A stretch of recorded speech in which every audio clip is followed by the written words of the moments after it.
So let's start with your just your growing up years. If you could tell me a little bit more about your personal background. When and where were you born, and where you grew up, and anything Okay, sure. about those early years. Okay, so I go by the name Rocky, although it's Rockwell, Jiao, and Chen. And I actually took on the nickname. Actually, my dad had the same nickname, but he had a different first name. English name was Rockwood. Maybe remind me. I'll talk about that later. But I grew up in a small town in Kentucky, in Appalachia called Berea, Kentucky. But I was born in 1947, and I was born in Washington D.C. And I usually tell people that I was born on July 4th, which is true. um, my mother said I was a breech baby, so I like to say that sometimes when I say I came standing up, but I know breech is very dangerous actually. Um, my dad was a professor. That's why I was in Kentucky. He taught at a little college there called Berea College. It actually has a interesting history. Without going into all the details, it was founded by abolitionists to serve the Appalachian population. It's free tuition, and also to serve the black community. And so it was one of the first schools to integrate before the Civil War. And after the Civil War, the Kentucky codes forced the college to expel all their black students in a case which went up all the way to the Supreme Court. And of course, they lost. But I tell that because growing up, the town was affected by the politics, I guess, of the school, or at least the place I was living with, in faculty housing. So it was simple living, but it was predominantly faculty kids in the schools I went to. I didn't really go to the public school. It was faculty had a teaching program, but it nevertheless was a segregated town, despite the history of the school. And most of my friends, I would say uniformly, they were all white students of different backgrounds. And we stayed there until my dad eventually got another job. But during the time I was growing up, my mother was pretty much a housewife, but she was very well educated. She had gotten her PhD from University of Michigan in microbiology, although back then they call it bacteriology. And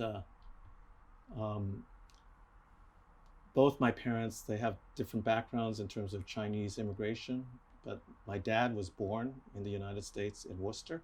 So his family is the first Chinese family to settle in Worcester. His father had come over when he was maybe around 14.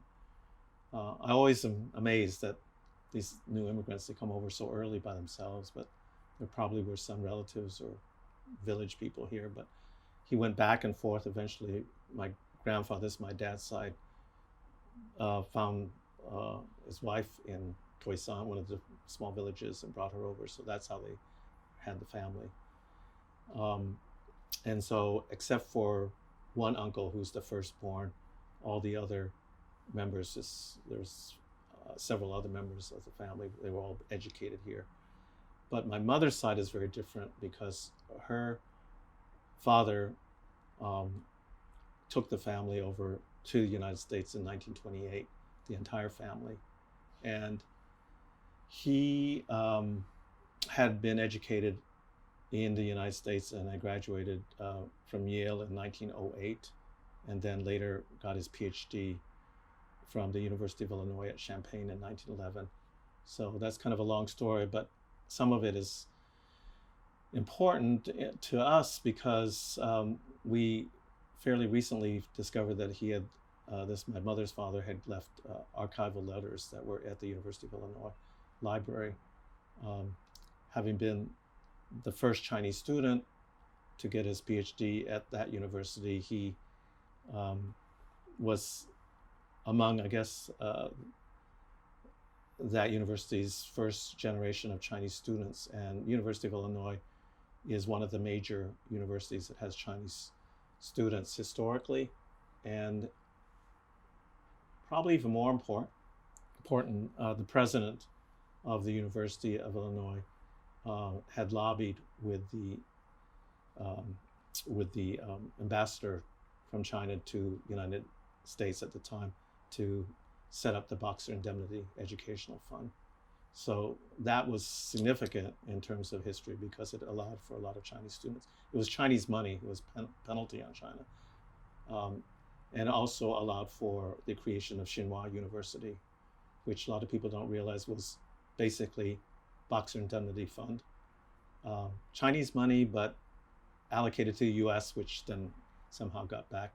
I don't know all the details, but the University of Illinois has a very iconic building which was replicated because the Chinese students at the time, one Chinese student, I think, who had gone to University of Illinois said, this is a great building, and replicated it. So if you go to Tsinghua University, which is the MIT like of China, it's there. And also the China Institute, which is in New York City, that was also founded at that same time with money from the Boxer Indemnity Fund.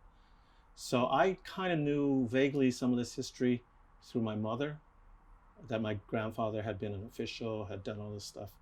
And for me, I think it helped me through the years when I was kind of isolated, because I thought, oh, I have a fairly distinguished, proud history, although nobody else knew it, It always made me feel like I had some history, which I think is important, because when you're a kid, being isolated like that, if you didn't have that, it would have been kind of bad. About your growing up years in Kentucky, and that how knowing your history is important. It's important. Also, one story that I have shared, which had an impact, was we took a family trip. This was when we had a car. We didn't have a car initially, but through the South. I don't know which state it was, and my dad was a professor of economics, and actually his field was cotton textiles, and he was trying to visit some of the big cotton textile factories. So I remember we stopped at these these gas stations and seeing the signs, whites only, colors only signs. So that actually that was just one kind of reality check. Kentucky itself was what they call a border state. What that meant is, they didn't apparently take sides either way, but they had families that were split. And, in those years when you were growing up, as a kid, you are not all that aware of what that means, except that there's still a lot of people with Confederate flags, and some people who still have strong feelings, as they do today, about the Civil War. So we were the only Chinese family for many years, and then there was another faculty member that moved in, so then there's two Chinese families, and then that becomes kind of like competition in some ways. It's friendly competition, very strange. But I think my sense at that time of identity was pretty clearly, I knew I was Chinese, mainly because I think my mother was an immigrant, also because they had shared these stories, and gave me enough to kind of Chinese culture to share with other people, like as an expert, even though I wasn't. But I learned later on that I really knew very little.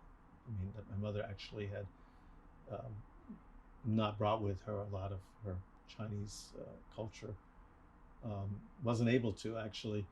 One thing is, we had relatives though in California. My grandfather at the time, who was quite elderly, had retired in Claremont with my grandmother, and then my grandmother did move in with us after he passed away for a few years. I found out years later that one of the reasons, I'm not sure if it was the only reason, she couldn't stay with us and had to go to Canada was because she had lost her English abilities, even though she happened to be the wife of a diplomat. My grandfather on my mother's side was a diplomat, so he knew English. had gone to school here in the United States, and she was a diplomat's wife, so she clearly had also was able to speak English. But at the time, the U.S. immigration didn't really have waivers for people who were elderly and didn't allow them to take tests in their language or whatever. I mean, they had to still pass, I think, the English tests. I don't know the reason. Anyway, she didn't stay with us and had to leave for Canada, where my uncle lived. But I had also relatives in New York. So that was important because my dad, being a professor, was able to take the summer and take us to New York. And that's where we would pick up the Chinese food, especially the dried goods, canned goods from Chinatown. My aunt, his sister, had graduated from Smith College. Both she and my dad and another uncle had also taught in China during the war years, along with my mother, who was Department of Health. So that was an unusual part of my family's history. They were all there from around 37 through 44, which are pretty difficult years to be a civilian in China, when it was the Japanese fascist military was on China. So my mother, my mother's family was all educated, and both my dad's family, but my aunt ended up marrying late and marrying a restaurateur who had a kind of an upscale Chinese restaurant in Long Island. So all that kind of like contacts in New York made me somewhat familiar with New York, which I think helped later on when we decided to come to New York to live. Did you have siblings yourself? Yeah, I have an older sister, 3 years older, and a younger brother, 6 years younger. We have an older brother who was died as a very young child in China, in Chongqing during the war. So he was actually, my dad's name is Rockwood. His American name, or his English name, is Rockwood, and he has a Chinese name. He named his first son Rockwood Jr. So actually, I learned later, you don't usually do that in Chinese tradition. You don't use a junior, but his father was very insistent on being an American. So that meant doing things the American way. So I took on the nickname, but I couldn't be a Rockwood, another Rockwood, especially the way that the Rockwood Jr. passed away. So my sister and my brother, we kind of are fairly close, and yet I guess I'm the only one who really kind of got involved in Asian American activity. And was that in college, or where did So, you decide to go, and why? So fast forward, I guess. I mean, when you think back about how did you kind of come to be involved? So the way I understand it, just from looking at my own life, is that I felt that I needed to excel, and education was really promoted a lot in my family. So I think I got into my mind that the education that I was getting in Kentucky was not good enough. I can't even remember my processes. I remember I have, some desire to get out of that school system. I was doing pretty well. So I applied to a prep school, and I got into a really elitist and well-known prep school, Phillips Academy.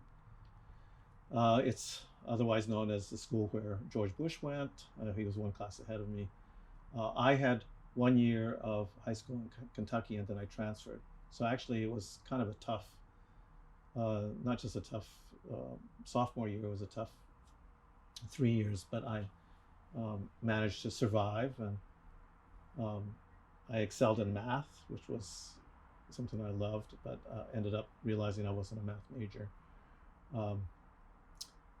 But I tell this story because Andover was predominantly white, very, very, very much a blue blood school. And um, years later, when I had this 50th anniversary, which was fairly recent, I didn't attend, but they had a request for submitting something, and I didn't want to blank after my name, so I wrote up something and I tried to write it in a way that was that was constructive and not too filled with angst and all. But the essence of it, and it's published. So actually, it was they had a freelancer do it, but I had to actually edit it quite a bit myself. Um, I can show it to you later, but um, it. What I said was when I graduated in '65 and when I attended, Andover was very undiverse and very lonely, actually, not only racially but uh, class-wise. I think even though I was son of a professor, I mean, it was a huge difference in terms of the people who were there.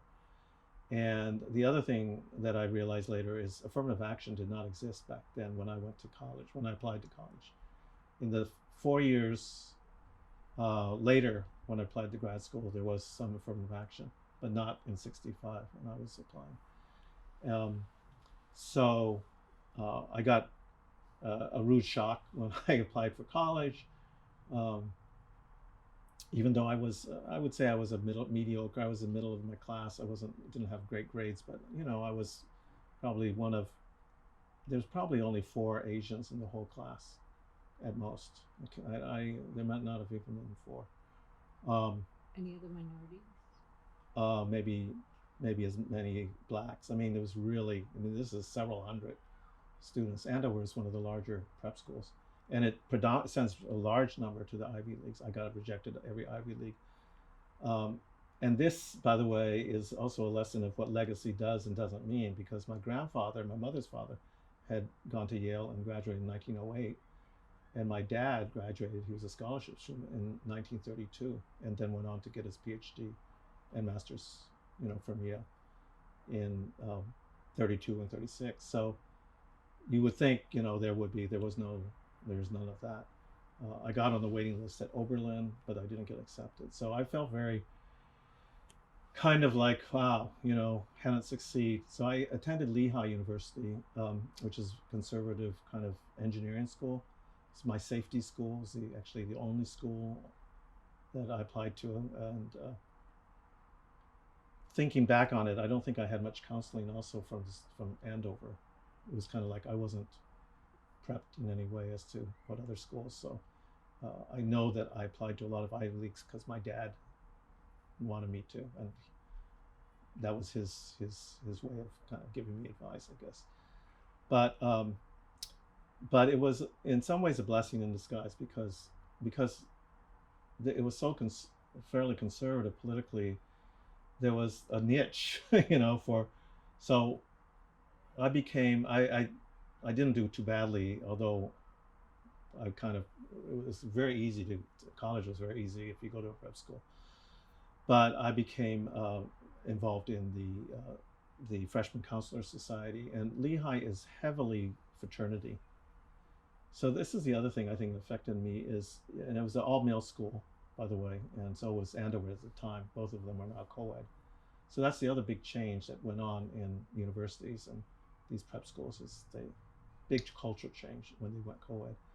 But my dad, having been a scholarship student at Yale, there are 2 things he always imparted to me. He was very American. I mean, he spoke some Chinese, having grown up in a Chinese-speaking family, but said he said, don't gamble. He was very much against gambling, even though I know relatives probably were involved, and he also was very much against fraternities, which for me actually was interesting because at Lehigh I kind of did a little research on the whole fraternity system. So I actually ended up writing another article. This was the first major one for the alumni magazine at Lehigh. They solicited this, and it was kind of criticizing the fraternity system.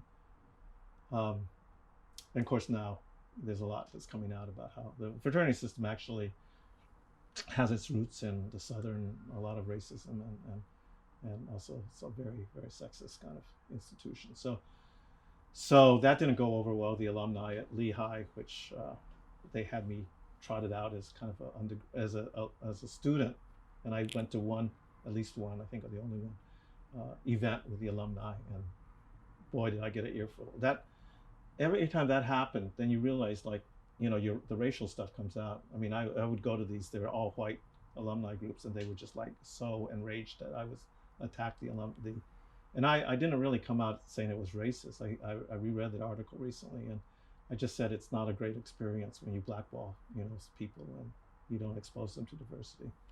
So that started me kind of developing a kind of a moral sense of civil rights, I think, as this young person. So did you write that while you were a student? Or? I did, and it's published, and it's pretty long article, rambling article, but in the Lehigh Alumni Journal. So I was pretty active, such as it is, but not really. I mean, Lehigh didn't have a huge group going down to Washington, demonstrations and all that. And certainly at Andover, I was just kind of struggling, so I didn't. But I was aware of some of these things happening, and yet I think because of the Vietnam War at the time that I graduated, I really did want to pursue some career that was more community oriented. So I was interested in architecture, city planning, whatever, and so I applied and got into the city planning program at Yale, which I believe also was probably affirmative action hire. I mean, there were people who were clearly looking for diversity, and and when I got to New Haven, and this was the fall of '69, it was just the right environment for me, because I was really looking for a more active student campus. And looking back on it, I mean, you couldn't have had more activity than that. Was a whole year before 1970 was a big Panther rally in New Haven. It's a huge rally that I ended up writing a short piece in Amerasia Journal about my experience as a student, being part of the Asian American Student Association. But the years 69 to 71 were years that all this stuff was happening, nationally, and then in your own backyard. So that's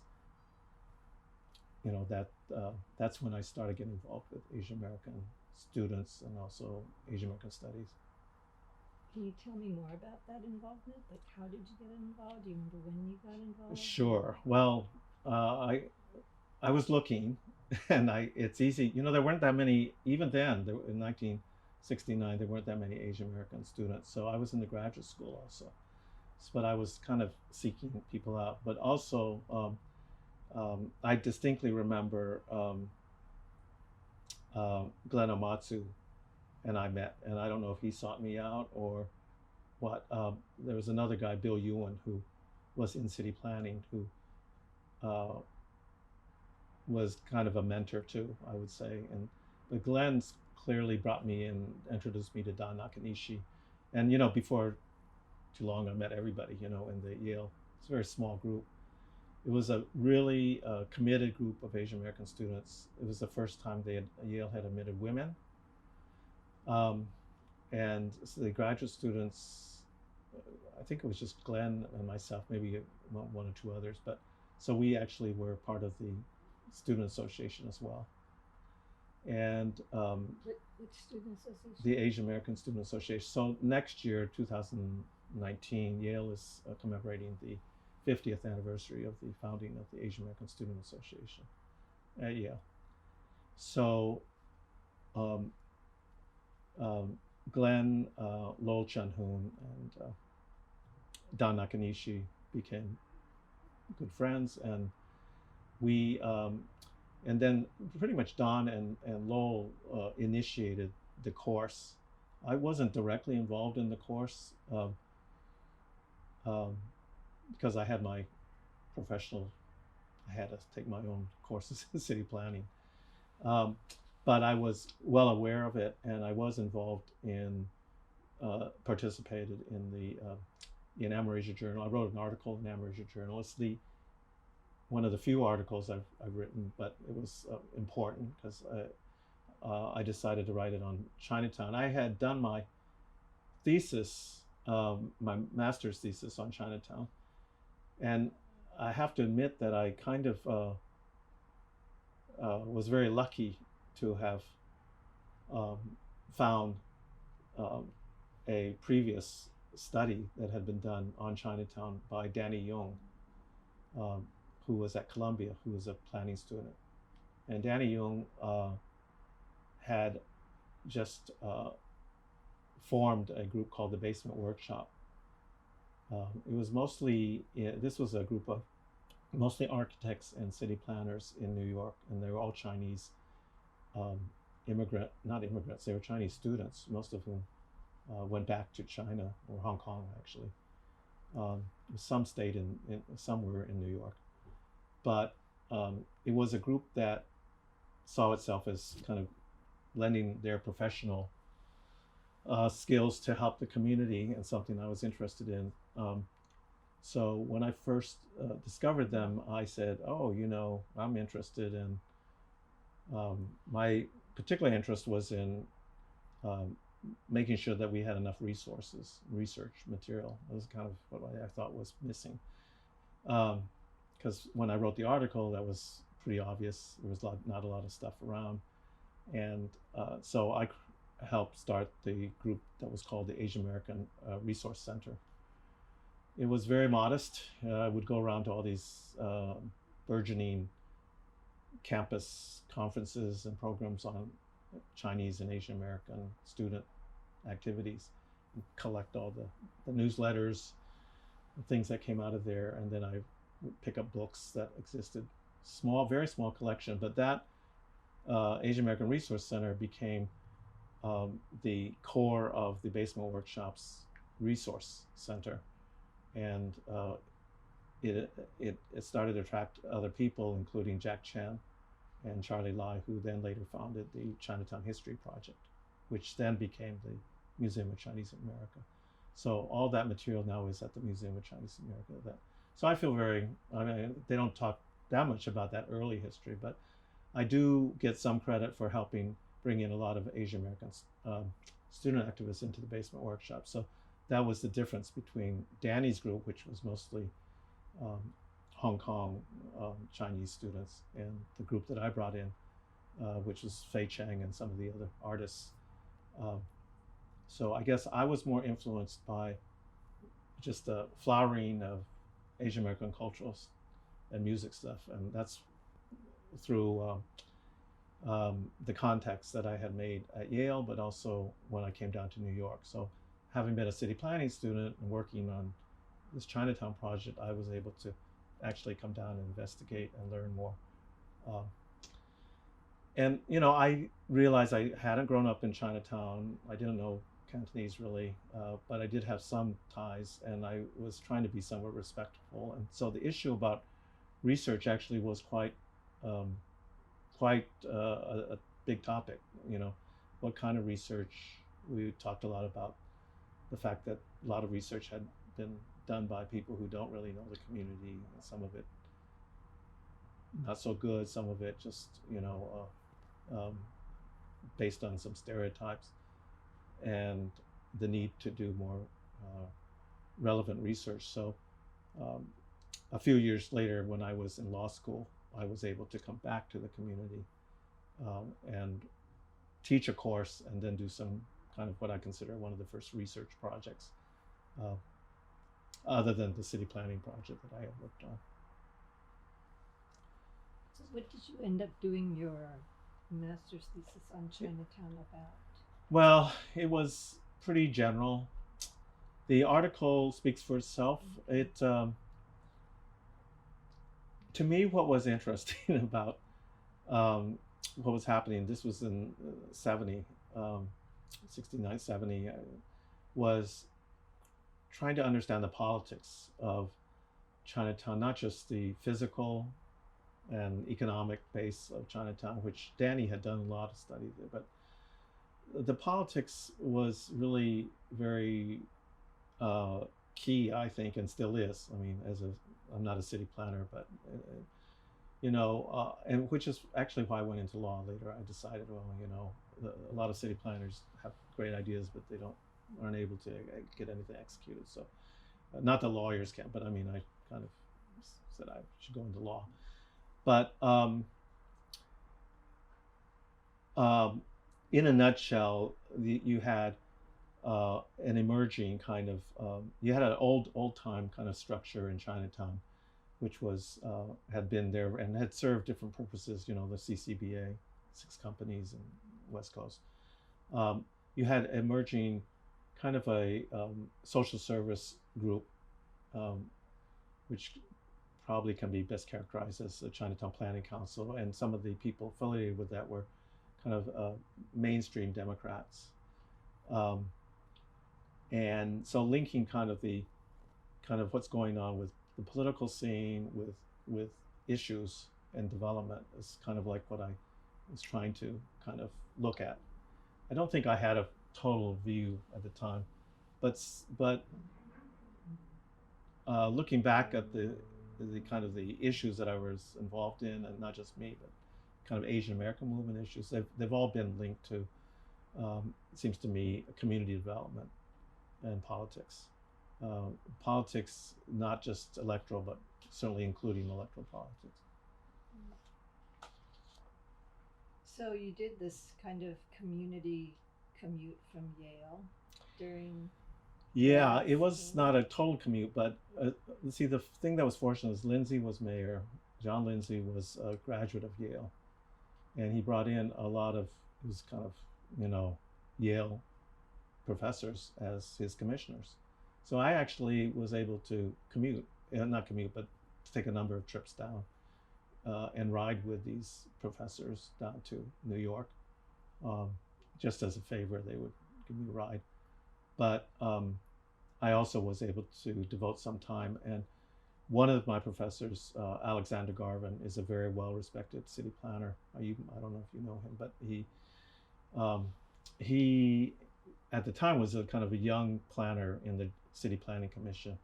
He later became the lead planner for Bloomberg for the Olympics, but that didn't happen. He was a lead planner during the 9/11. He's now in his, he still is affiliated, I think, with the city planning department. But he opened the door for me to get a job in the summer of 70 at the city planning department, which then gave me an opportunity to do a lot of volunteer work in Chinatown. So that's when I met a lot of people, including artists, singers, people like Nobuko Umemoto and Chris and Charlie Chen, and the list goes on and on. So that was exciting for me. I got really immersed in both the politics of the community, but also just the Asian American movement.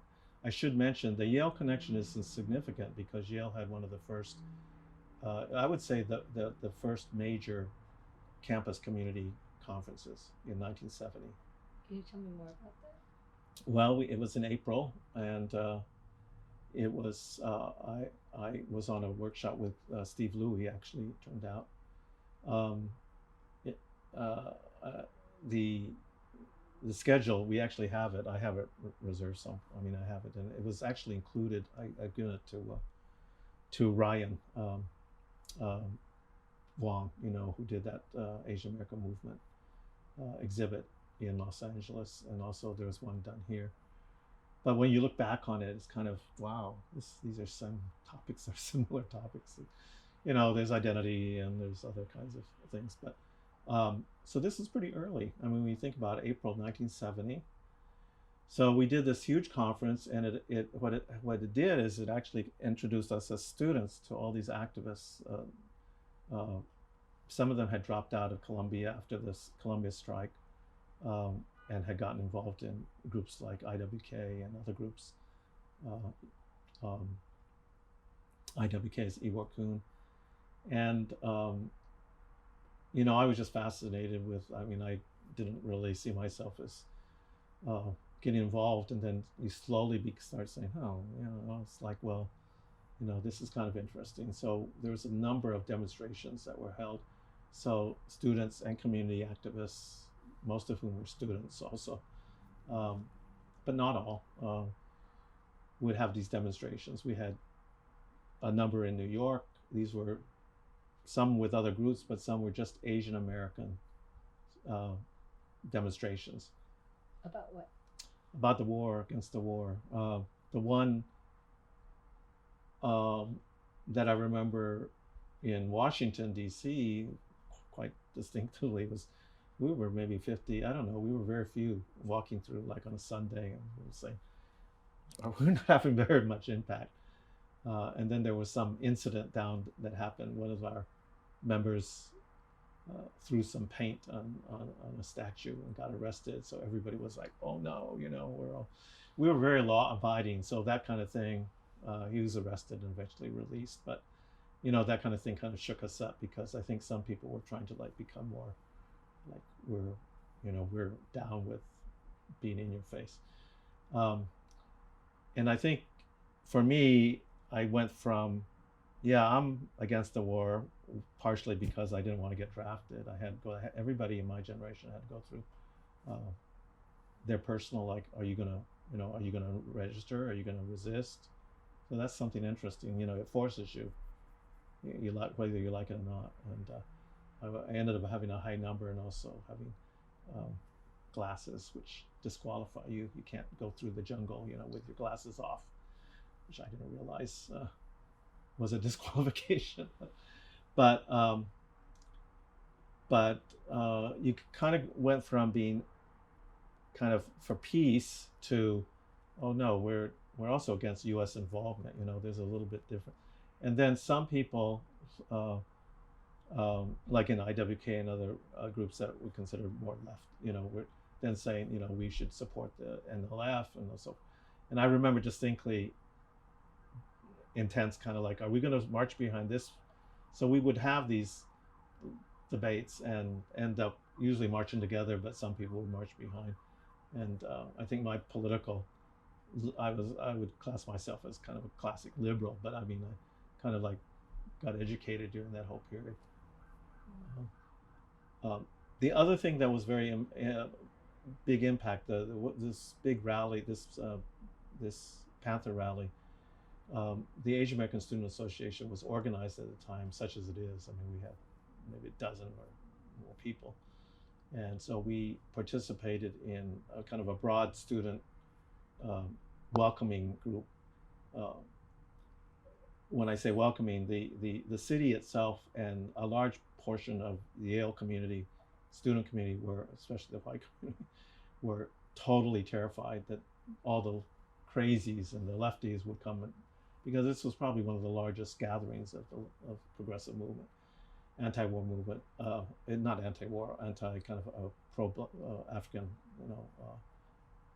support group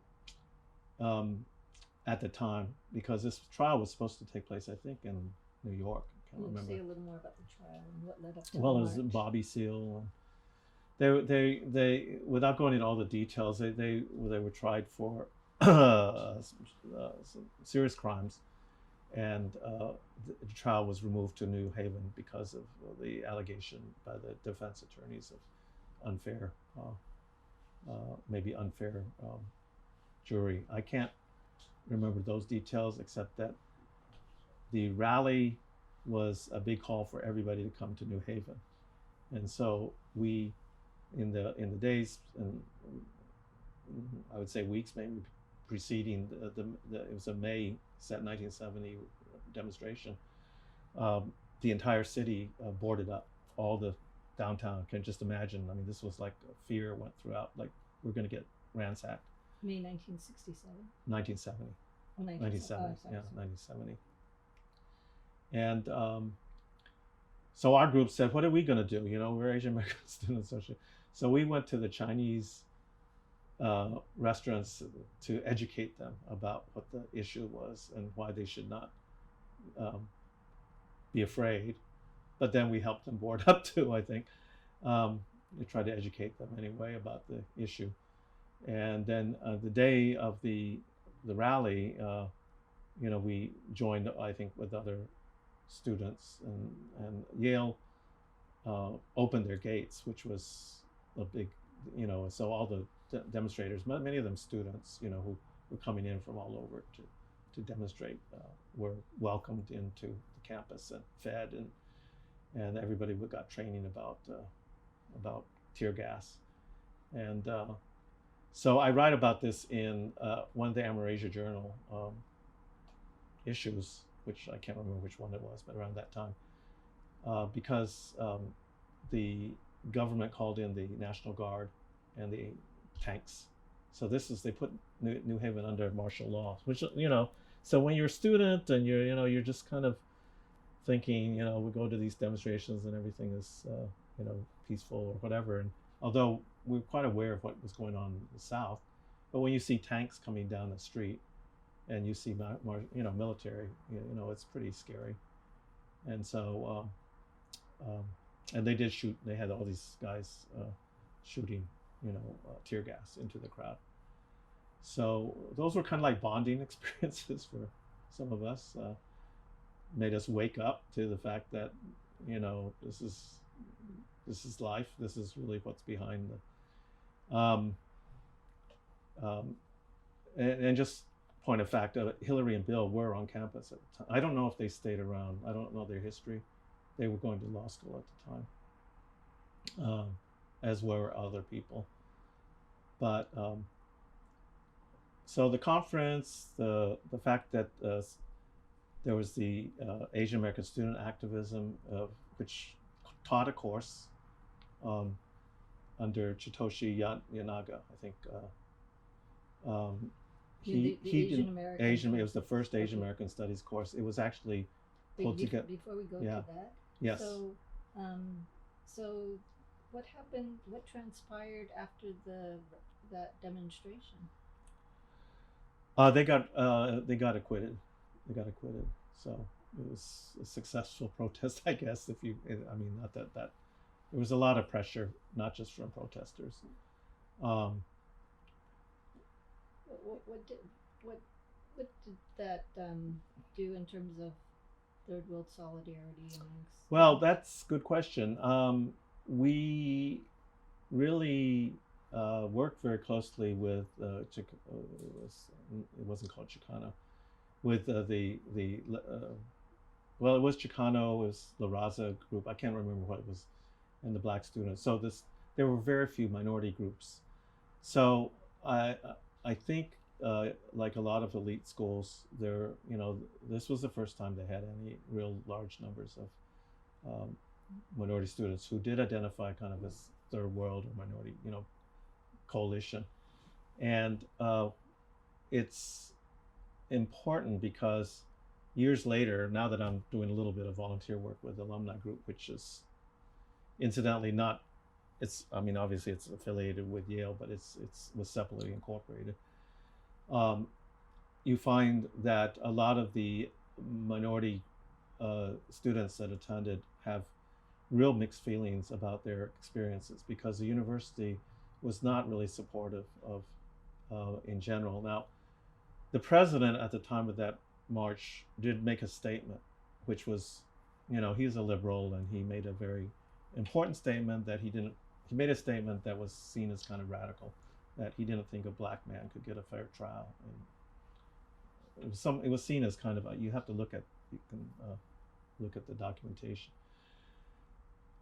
That being said, our department, our city planning department, having been very open to student involvement, probably very open. I think students were participating in kind of like selection that was considered a no-no. We also had a faculty that was supporting kind of a movement, which was at the time kind of taking place within city planning, that was critical of some of the past city planning, talking a lot about the need for affordable housing and against gentrification, all these issues which now everybody talks about. And at Yale, it came up in the nature of criticizing the university for this is a university that gets tremendous tax benefits because it's not for profit, and yet it's a huge university with a tremendous endowment, and right on its border is a very poor Black community. So of course we were all advocating that they should do more for the community. They were doing some stuff, but it's very little.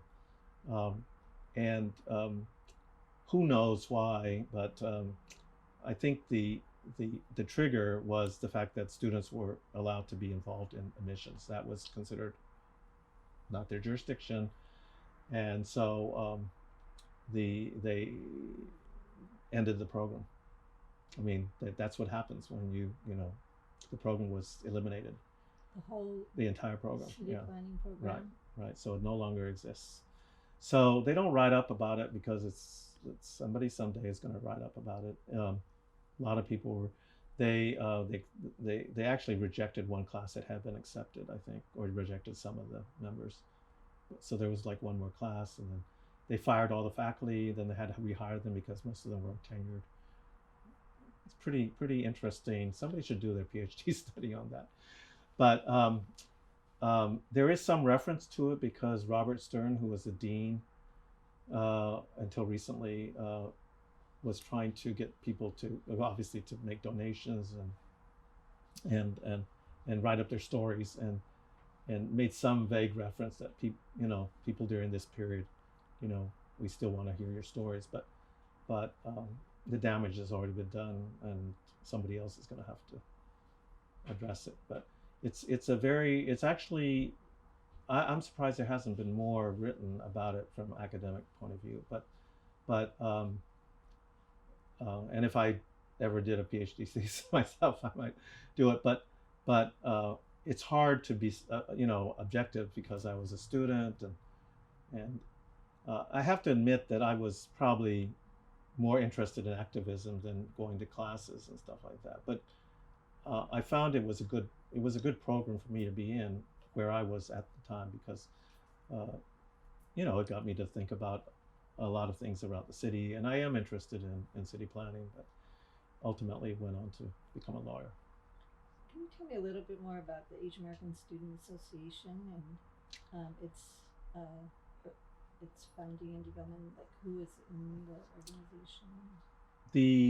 The founders in the association were, I would say, many of them came from the West Coast and maybe Hawaii. I mean, Lowell Chun-hoon and Don Nakanishi were very active. And Don had actually grown up in East LA. So they brought with them their own kind of experiences in terms of organizing and their own kind of mindset. And they were actively organizing. I mean, it was clearly organizing for, you could say, political reasons. It wasn't just social.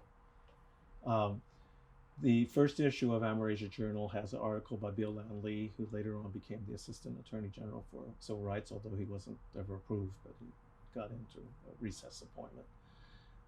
The cover was done by Billy Chen, who is a very well-known architect and is the architect with her husband for the Obama Library. And we're trying to, actually I have to reach out to Billy because next year the association, the Asian American Student Association is 50th is going to be commemorated at Yale in April. So I've been working with them on that. So the reason I'm involved now is about 10 years ago we formed, I helped form the Association of Asian American Yale Alumni. And one of the reasons I wanted to work on it, and because I hadn't done that much stuff around Yale, but one of the reasons is because of my feeling that my activism I really attribute to that period of time. So that was very important, but also the fact that there's so many more Asian American students coming out of schools today, not just the Ivy Leagues. And they come into New York, many of them have very good jobs, they're lawyers or finance people, but they do not have any connection with the community. And I don't think wherever saying you have to go and serve the community, but there's no connect. There's no understanding, and it really does have an impact. Particularly, many of these young professionals will at some point get involved in either civic affairs or be appointed because of they're high up in some big company or whatever. So it's important they, in my opinion, that they have an appreciation of the communities that are here. So that was one of the reasons. We have a long laundry list of goals of the Association of Asian American Yale Alumni, including Asian American Studies, by the way.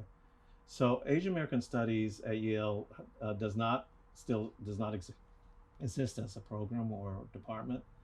It has now maybe 6 or more professors that teach Asian American Studies, which is the first time I've heard that, which is really great. They're in different departments. Gary Okahiro is teaching there now. Mary Lou is there. I've asked to actually be in touch with all the other ones. The new dean, Myron Chan, is Korean. The head of the Yale Alumni Association is Rahul Prasad, who's South Asian. The head of the executive director of the Yale Alumni is Weili Chang, is Chinese American. So it's kind of like, wow, it's like now 2018, all these Asian Americans are in these positions. Not even in just the Asian American alumni, right? They're in, and so that's a great thing. But we're facing a lot of issues. So I recently served on there's a task force that I was asked to be on with another alumnus, Ken Inadomi, and we were on this alumni task force for diversity and inclusion, because there's been a lot of issues about race and ethnicity and gender and other things on campus. And so the Alumni Association pulled together a task force to do a study. And of course we did a study, and we said we didn't want it to just be on a coffee table, so we'll see what happens. But that's kind of a current thing that I'm working on, and I'm excited that there's more Asian American Studies professors at Yale. I just think that we're still trying to get more of a, go to a higher level of. They're not. A lot of them aren't tenured. I think I wanted to go to the West Coast almost as soon as I realized there was a lot of stuff going on in the West Coast.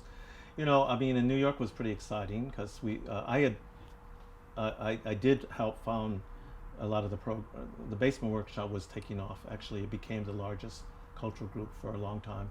It doesn't exist today, but it birthed a lot of groups here, and there's a lot of history around it. I worked on a project called Yellow Pearl, which is a collection of music, poems, and graphic art that's now in the Smithsonian. So there's a lot of stuff that I can feel proud about that we accomplished. We also helped start the Chinatown Health Clinic, which was now the Charles B. Wan Clinic. So there's a lot of those things, and I taught Asian American Studies, at some of the schools here in the East Coast. But before you left this was for the West Coast. Yeah, before I left for the West Coast. The one course that well, let's see. Before, when I was in city planning, I didn't teach. The first course I did teach was actually when I was a law student. So this was in 1973. It was the first summer I was able to come back. Okay. Before we come back, though, can you talk about your time on the West Coast? Because you spent quite a number of years on the West Coast. In law school. In law school. Right. And in Chinatown. And in Chinatown. Right. So when I got to, so first of all, having come from New York and known some of the activists, I said I wanted to do this cross country trip to go to law school. So we actually drove cross country. We visited Shinya Ono in the Cook County Jail because he had been part of the Days of Rage or whatever, the demonstrators that had been jailed during Chicago. It's the first time I'd been in a jail, so that was kind of like interesting. um, but it was kind of a pilgrim. It was kind of like this was my first exposure to kind of Asian movement activists. But I have to say that when I was at Yale, I was able to see for the first time Ghidra, because Ghidra was coming out at the time. So that's, you started to see all these newspapers. So that was how we were communicating. And then what other newspapers did you? well, IWK was coming out. I think there was a few others from the West Coast, maybe New Dawn or something. I can't remember all the names. These were early kind of progressive papers. Then there were like newsletters. The AAA had put out, Yuri Kochiyama. Well, Yuri Kochiyama, of course, was very much involved in the Black Liberation Movement, but also everybody kind of knew. Not everybody, but I met her, and you can't be involved without kind of gravitating up there and hanging out. I did not hang out in her house that often, but I certainly was able to get to know her, and she treated me like a mentee, I think, and which I was. But I also met Aiko Herzig during that time, and Kazu Ujima and all these other women they pretty much started this AAA newsletter, which I wasn't part of, but then that's how they actually, recruited or worked with Joanne Miyamoto, and they started like a Upper West Side group called Chickens Come Home to Roost, which was kind of did a lot of third world work with the Puerto Rican activists, and it was a good connection with that and Chinatown, because the reason Chinatown became kind of a center for Asian American movement was because it was at that time the only kind of concentrated community. That makes a difference, to have kind of a concentrated community, both because of resources and also because of just kind of political significance. Although at the time that I was there, the community politically didn't have a whole lot of clout. And that was pretty obvious, even though it's been there a long time. So so you're getting this news from different places, these newsletters, but many of them were from the West Coast. So I felt I needed to get exposed to the West Coast. So I ended up going cross country, ended up in LA, but I was bringing with me Bridge magazine, which was a magazine that we had started in the East Coast. It was Asian American. I wouldn't say it's a movement magazine, but it was an Asian American magazine, which I helped work on, and so I was kind of doing that, and then planning to go to law school. So I did end up at USC in the fall of 1971. And the first day of law school, there was a picket of law students. The Chicano students had a number of them had flunked out, and and they were protesting. The association was protesting, and it turned out that the Chicano students had a number of there was a quota. This was before the Bakke decision, and so they had given some of their quota to the Asian American students. This is something I would like to share, because people don't realize it. Before, now that we said we don't want quotas and all, but before there was this zilch in terms of minority students. So for them to have done that to Asia was really an act of support and solidarity, and something that I think Asian Americans sometimes forget. For those who don't understand how quotas work, can you explain? Well, there were specific slots set aside, but for those slots there would be zero, to tell the truth. There would be no minorities in the law school. In fact, USC only not only, but when I was there, it's the first, they had been an all-male law school. And so diversity now is so different than back then. Bringing in more women, of course, was a big shot in the arm. But we were really the first group. My class was really kind of, I would say, the beginnings of more Asian Americans in USC and also UCLA. So I joined the picket line, and we ended up actually finding friends to be in the study group. We formed there was an Asian American Law Student Association, which we were very active in. And that first summer, which was the summer of '72, I believe summer of '72, I had a job as a law clerk or something for a Chinatown attorney. You really don't know a lot at that point, in terms of your legal skills, but it gave me the opportunity to volunteer in the community. That's when I met May, I believe, although, we met in this drive up to San Francisco. But we were volunteers in Chinatown. So the students formed this alliance with the UCLA law students and the Loyola. I think we were all together, and we had our first big issue, which was there had been a gang killing. I think it was a gang killing in Chinatown, and so the police had come down in real force and kind of were harassing, or at least we felt they were harassing the young people. So we, as Asian American law students, fairly naive students actually, said we're gonna create kind of these legal support group and try to challenge these harassments. And we would go around to witness these confrontations because the police was there in force. It was pretty obvious, and Chinatown is not a big community, so it was pretty obvious the LAPD was just harassing these young people. And we learned pretty quickly, like, you better be careful. Like, they don't care if you're a law student. If you start interrupting what they're doing, you get very politically savvy. When you start to get experience. But we formed a group during those years called the Asian Law Collective. It allowed us to talk about the legal situation with the Asian American community. We were introduced to the issues like the Japanese American redress. There were very few Asian American judges at the time, so that was an issue also. The fact that there really wasn't any kind of big national Asian American Bar Association at the time. So years later, not that long after, but years later, I helped form the bar here in New York.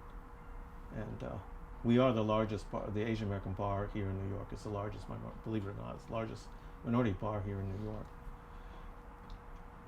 Before we come back to New York, I was wondering, so what happened when you tried to confront the police on these harassment stops? Well, we would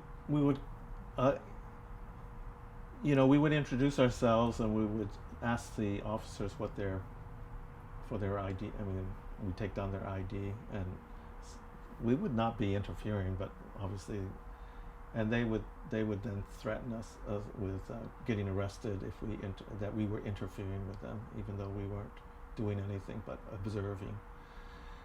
Legal observers this is a right to have, and actually it's very important for people to realize that the citizen observation, now we talk about video cameras, but is really important. But the police, you also realize that if there aren't other witnesses, police can beat you up and put you in jail, and nobody's going to know what the story is. They'll just tell that you resisted arrest or whatever. So we did some legal rights training. As I said, it was fairly rudimentary kind of legal services. Later on, we were pretty much trying to support more like legal service type projects. But the Asian Law Collective initially had this view that we were going to do like impact litigation and do less like legal services, because there was this critique that legal services was kind of Band-Aid. This is kind of a leftist. It's correct in some ways, but in other ways it's a little bit simplistic. So the Law Collective did take up a few cases, and we were able to get attorneys to help out And some of that is written up also in an Amerasia Journal article. A woman who was harassed by a police, a highway patrolman, was one of the cases that the Law Collective took up.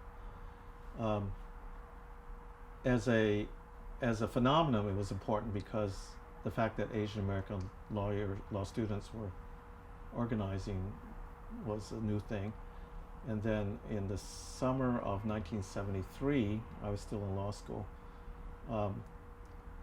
I was able to go back to New York because I had left New York. A lot of people said, "Oh, you're leaving New York, you know, are you deserting us?" You know, I went back to New York as a Liz Crick intern. So Liz Crick is Law Student Civil Rights Research Council, and Liz Crick has its origins in the struggles in the South, where students went to the South to defend voting rights and so forth. It goes way back in the 50s, and it doesn't exist now, but well, maybe it does exist, but it's not the same. So I had a scholarship to do a summer internship, and me and like half a dozen other law students from all over taught a course called Asians in the Law in New York Chinatown. It was offered by City College, I believe. It was a credit course, and we put together the curriculum ourselves. And then we had a clinical component. So that, to me, was what I felt was really important, even though it was a totally ambitious class.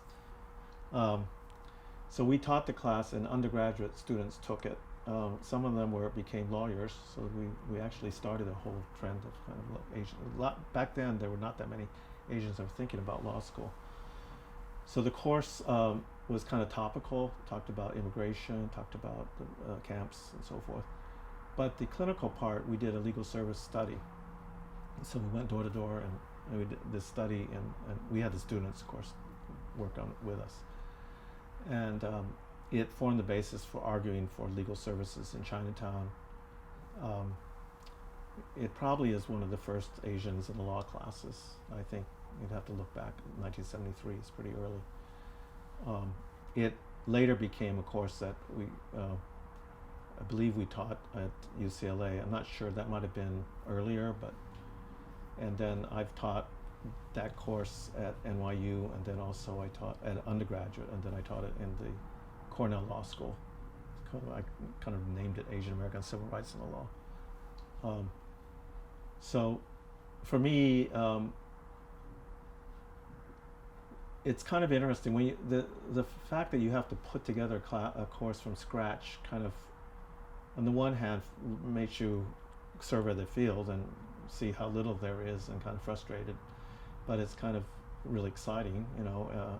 If I was to stay in academia, I would have written a book or something, you know, and there are now books that are written, but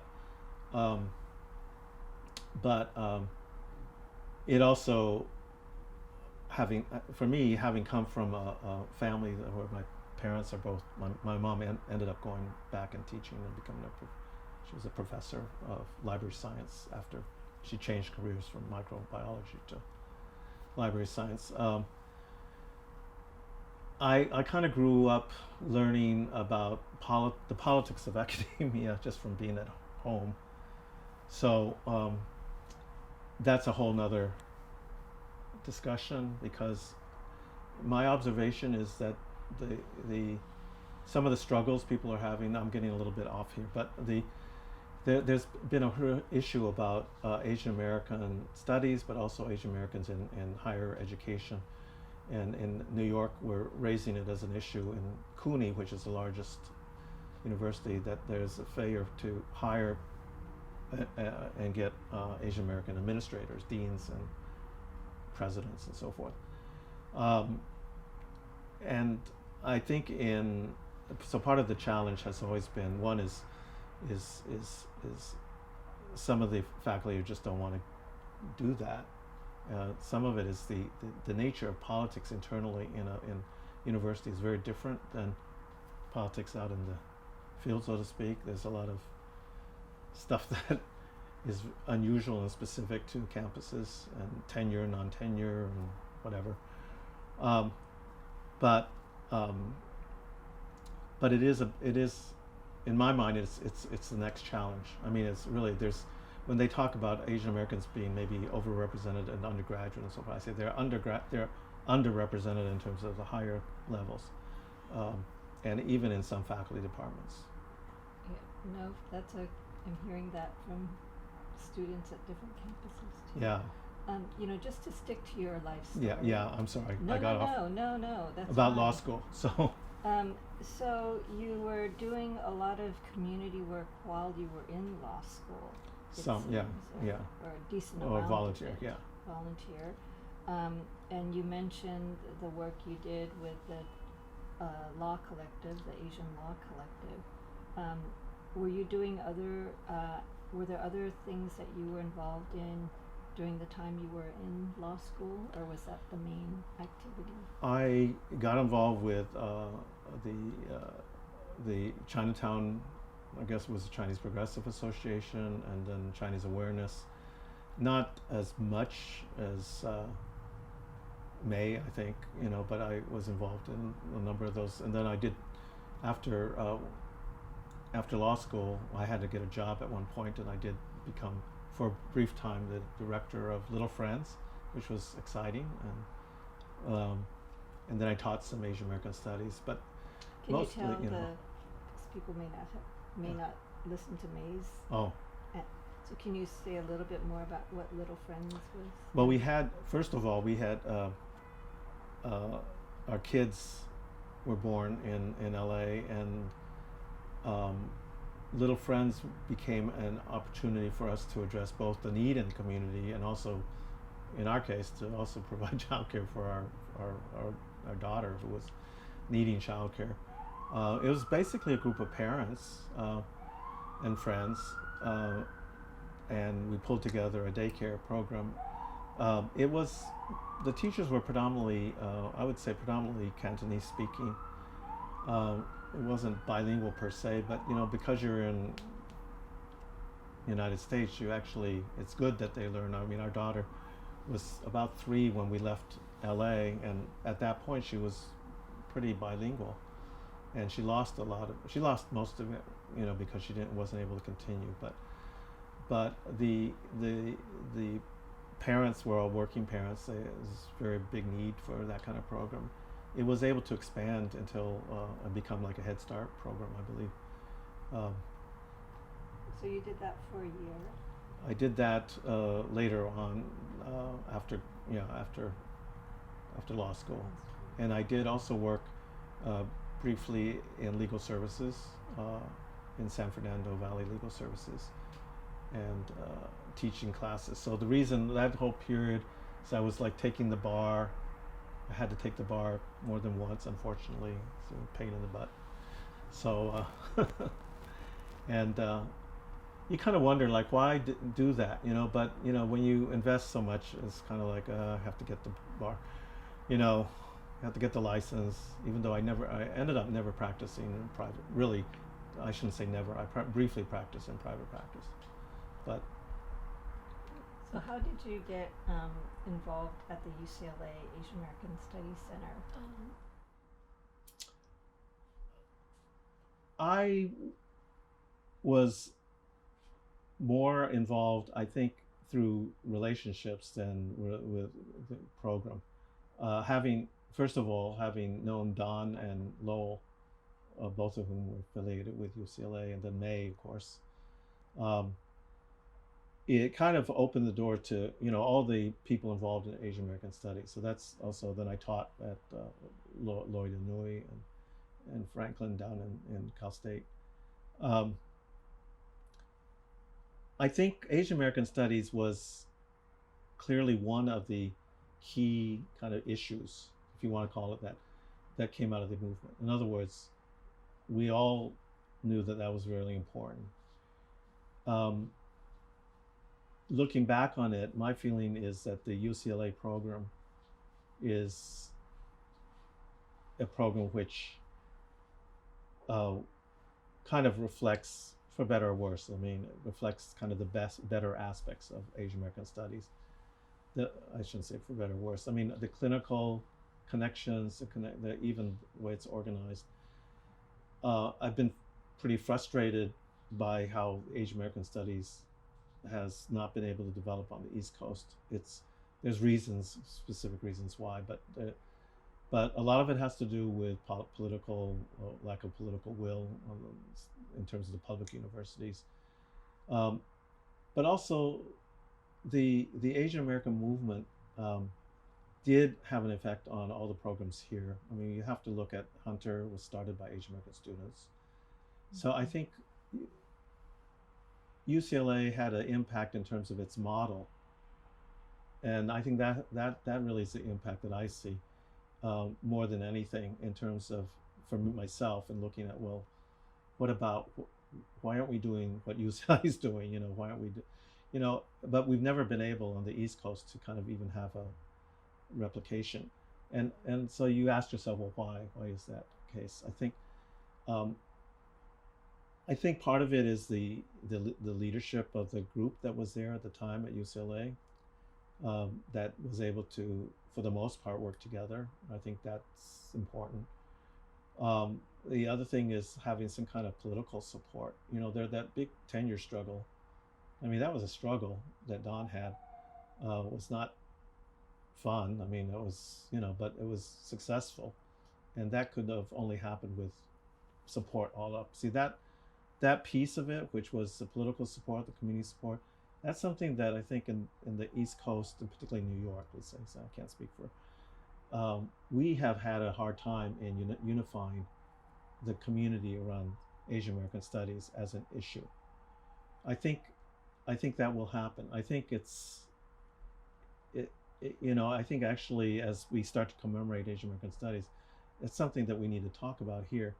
I've always felt that when you have such a big city, LA, New York certainly, you have a huge base of data, first of all, to develop research, and you should develop research. And then when you talk about research that serves the community, so to speak, obviously it's important to have that kind of input. So I have tried to push that here in New York. And one project I did when I was at the City Human Rights Commission, which was,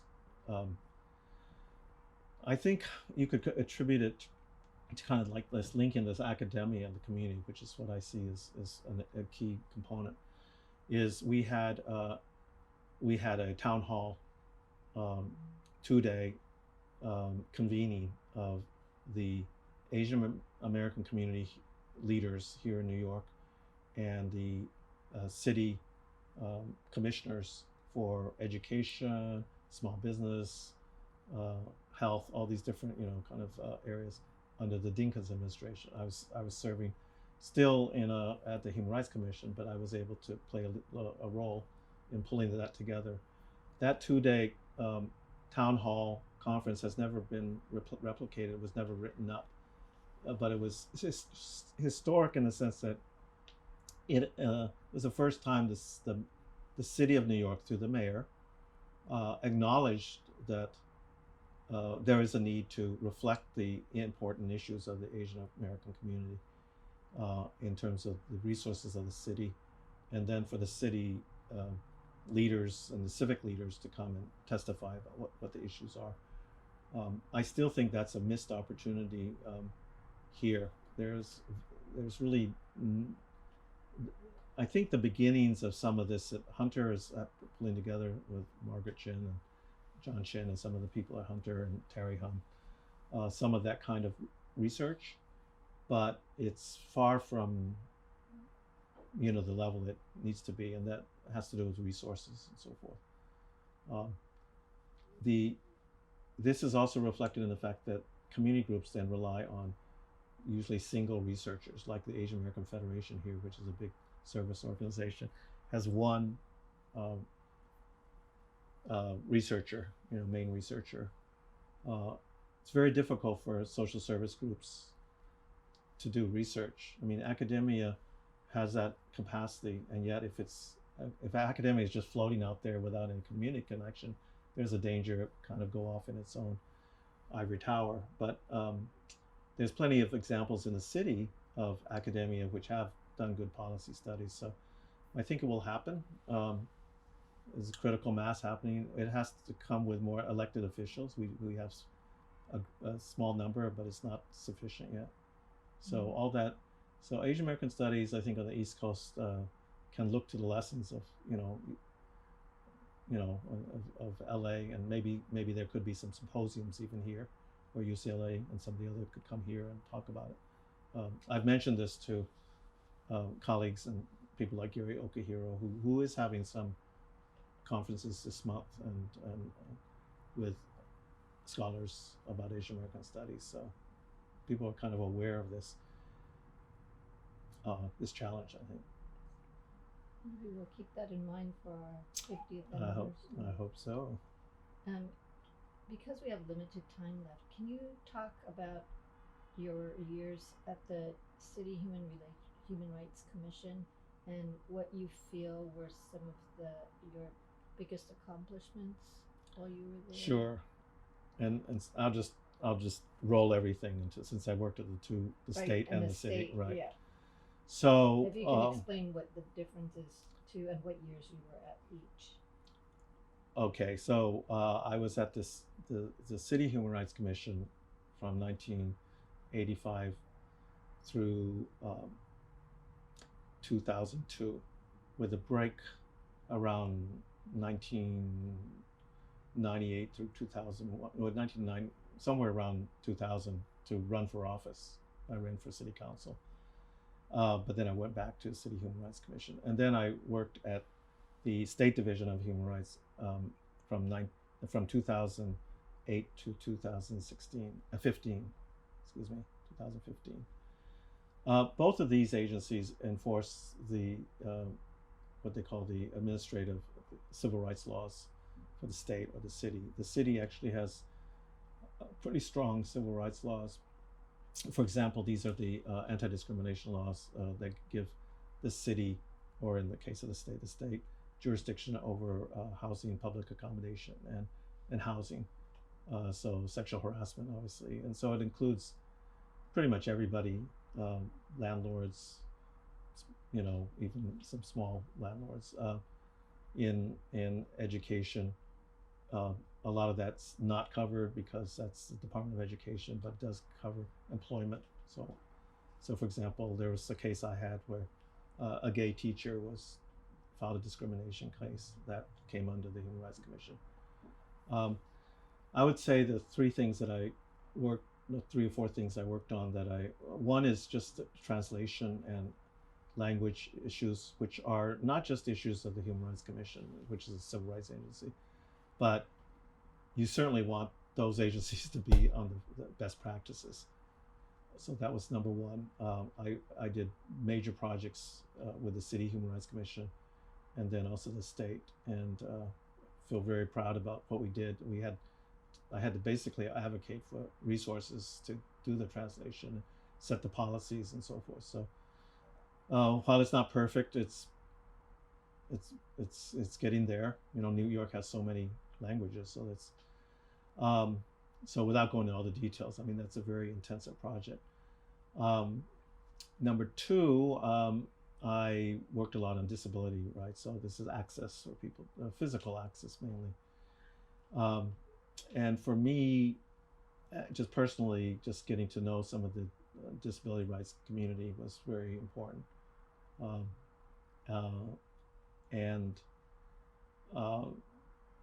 I guess the third area, because I did different things. I mean, I was kind of like dealing with what you call interracial relations, but I didn't really. I was prosecuting cases, and then there was a period of time during the Dinkins administration that I was in charge of community relations.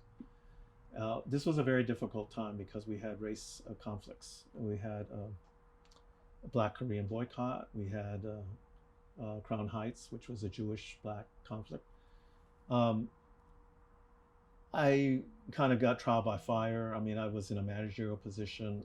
Crown Heights was probably a pretty explosive, not as bad as the LA riots, but it was pretty bad. And so it just made me realize, how volatile race or the lack of good race relations can be. and how a city like New York, which is, you know, our largest city, but I mean, LA, you saw also, it shuts down the whole city. You can't run a city with racial tension like that. Uh, just as an example, during the first couple of days of that uh, disturbance, or whatever you want to call it, this was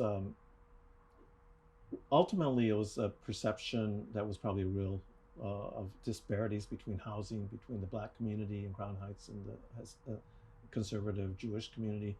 Called in by law enforcement to help out. Our agency was called in to send civilians, and you know, the first time we went in, I saw police coming with blood on their helmets, and I said, we're not going to be nicey nice. And I mean, we were camped out in one side of a public school, and the police were on the other side, and basically doing rumor control, 1-to-1. That that was probably the more difficult, and I do some training. I'm not a professional trainer, but I've learned by experience, and have had that opportunity to work. And you work in a civil rights agency, you certainly are involved in those kind of issues. But the civil rights agency that is it's basically a law enforcement agency. The one challenge with these agencies is that their heads are still appointed by the mayor, even though we can sue the mayor. So that's a little bit of a conflict. So the other thing that I really feel I was glad to be involved in when I was at the City Commission in 1986, the Immigration Reform and Control Act was passed, and there was a lot of concern about discrimination in the wake of the I-9 form. And so Congress had a provision in that law that said that if the GAO found widespread discrimination emanating from the implementation of the IRCA, the I-9 form, that they could sunset the bill in 3 years, or after 3 years. So then everybody said, well, how do you measure widespread discrimination? And they were going to just go to the various fair housing and civil rights agencies. And I happened to have a general counsel who was my boss at the time, and my supervisor, very good, very civil rights dedicated person, said that we need to get involved. That's not, if they define it that way, we were never going to get a good result. So that's another research project, actually. And so since New York is the largest civil rights agency state in the country, we said we have some clout. So we went down, and New York has a full-time office in Washington, and we requested to lobby with the GAO. And that was I was just a young attorney, but that just shows, you know, you could be, you know, in an agency and have some impact if you want to. Okay. So, and if you have somebody who supports you. Okay. So we went down and we convinced them that they cannot limit it to just those numbers. So we said anecdotal information, testimony, all this other kind of stuff. And we then started calling all the agencies. We organized this huge organized effort to get feedback as what was going on. And each of the 3 years, they found widespread discrimination against Hispanics and Asians. And yet Congress did not sunset it. So, you know, it's on the books now as a law which discriminates. It's kind of incredible when you think about it, that clearly discriminates against people because it was found that the employers were afraid to hire people who might be foreigners, right? And yet, if you come from Sweden or whatever, you know, they don't care, you know. But, you know, so a lot of Asians just never got through the front door, which is discrimination. So that was quite exciting, except with not a great ending. But it's all documented in the GAO report, and a lot of people don't know about that. But and I guess the other thing was to be inside government when you're an activist. A lot of people don't realize that you can be an activist internally, but you have to, you have to be kind of, obviously, you have confidentiality issues and so forth like that.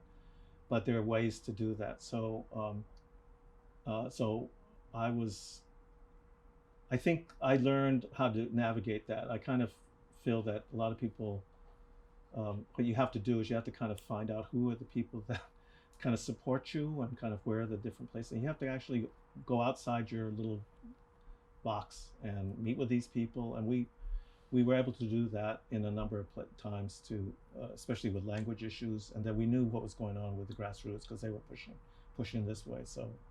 So I think that's a good lesson for people. And I personally feel that, like our bar association, we could have more people now in government and legal services than there. It tends to be a lot of young professionals that go into finance and big firms, but they miss the opportunity to get into these other positions. So I always try to promote that. Well, we have how many minutes left? 13. Okay, we can wrap it up. I have I have a kind of a big picture question, Okay. which I end with. Well, we're all ending with all of our us interviewers, but Oh, I could also talk about the NAPABA too, briefly, but not too much, because there is an Asian American Studies aspect of that, which I should mention. oh, okay, you want to do that first? Yeah, okay. So I helped found the Asian American Bar Association. It came out of, actually there was a hearing by the Franklin Williams Judicial Commission, I guess it was, that was tasked with looking at discrimination against minorities. And this is a kind of a periodic review. And I was upset that there were very few Asian American lawyers who testified about the legal situation. And there was one Asian American on the commission, Serene Nakano, who was at that time, I think, worked for a firm, but she's now, I think, a U.S. attorney. And I went up to her afterwards and I said, we should form on the Asian American Bar. And NAPABA, the National Asian Pacific American Bar, was just about to form that same year. So so I went around and I helped found the Asian American Bar Association. We, at different times, created projects like the Asian Crime Victims Project, and more recently a pro bono project. But one of the projects that I had nothing to do with personally, but which I'm very happy about, is a project that was taken up by Judge Denny Chen. He's now the Second Circuit judge, and his wife, Kathy Harada Chen. They're both very well known in our community and nationally, I guess. And they put together transcripts of edited transcripts of important cases, some of which had real transcripts, but some didn't. They had to actually kind of make it up and use those as efforts to train young lawyers in cross-examination and other things. And of course, lawyers like to get up and play act. But these are all now available on the Asian American Bar Association website, and they're edited down. They did recently, like Ward's Cove, they did Tokyo Rose, they did Vincent Chin case. They've done all the Wong Kim Ark, which is of course relevant now that we're talking about birthright citizenship. They've been a real good educational lesson for our members who don't usually learn anything in law school about Asian American. I mean, this is why we taught those classes, but those classes aren't necessarily taught in law school. And Denny Chen told me recently that he was asked to teach the course at Harvard, and he and Kathy are thinking of writing a book. So I feel really, I say, well, that kind of comes around to what we started doing. And I don't want to give credit, but I think, he, among others, are among, I think, a group of younger, well, he's not so young now, but, attorneys who are very much committed to community support and this kind. And so even though the Bar Association has this diversity within it and sometimes awards people I don't agree with, with awards because they're Asian, but other politics I might not agree with. But for the most part, NAPABA and Abney are still linked to kind of these broader community issues, Asian American Studies being one of them, community kind of service, racial hate crime kind of still come up. And the fact that NAPABA has its office in Washington and is part of NCAPA, which is, a larger coalition, makes it kind of more accountable also too. So the one thing that I always feel though is that being such a big organization now, we need to have more people go and get into government. get into higher administration. I mean, these are lawyers who are some work in some very big firms. They have the ability to do some of this stuff, and they need to be. It would really help the community. It would also help them, I think, if they become more civically engaged. And so that's my shtick on that. Thank you. Yeah. So this wrap-up kind of question is, can you identify any either particular people or issues that have made you who you are today? Aha moments. Well, one big one, aha moment, I guess, was when I was at Yale with meeting Don and Lowell. Those two are the primary people, and Glenn Omatsu. I really think Glenn was a mentor. Even at that stage, he was a mentor. I think you have to, for your parents, first of all, in terms of shaped who you are. I think because my parents, I took an interest in history, my own family history, and while I didn't mention it, I think both of them were pretty supportive of my getting involved in things. They didn't criticize it as much as they could have, I guess. You know, my mother is not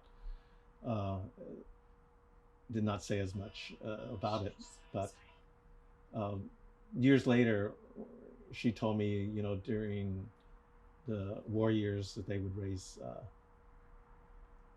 you know, money for the wartime effort in China, and you know, I think they were active in the fact that they were also involved in civic engagement. My dad actually took me to Adlai Stevenson demonstration when I was a kid. That actually was good because that was the first time I'd been to any kind of American political thing.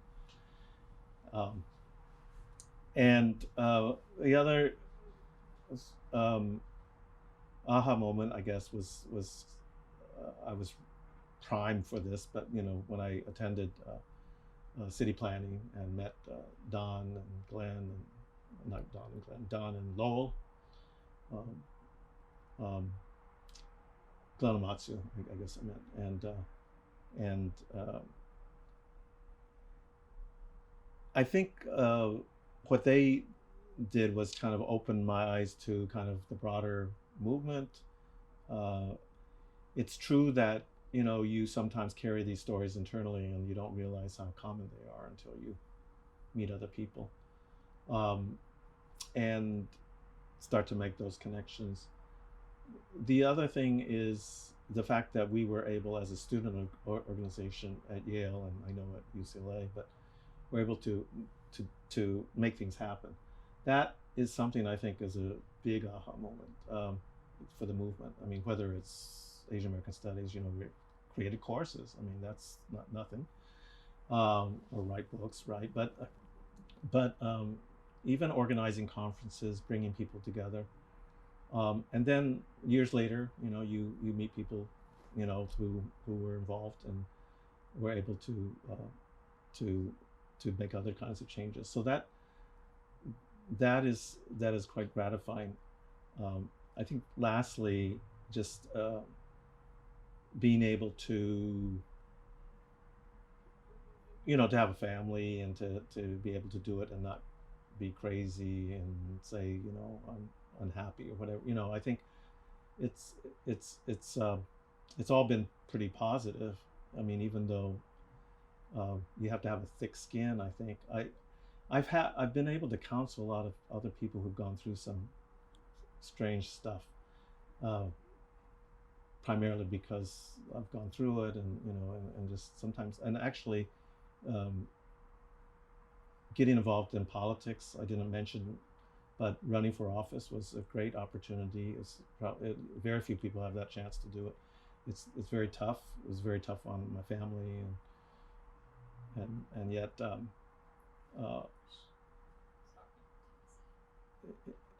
And that's it. Oh, wait a minute. It's saying 5 minutes. So it's still recording. So 5 minutes. Like I would try to do a little bit shorter. oh, So, well, sorry.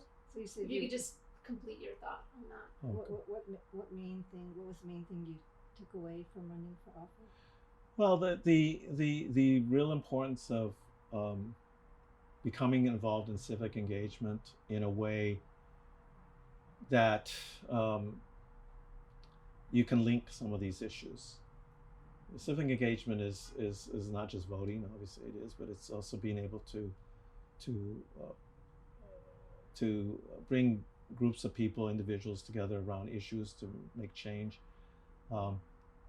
It's also about influencing younger generations now that I'm older, that it's important for them to get involved. It's not like we're just stepping off the stage, but I mean, I really do feel that there is a younger generation. You see them and you know that they're important.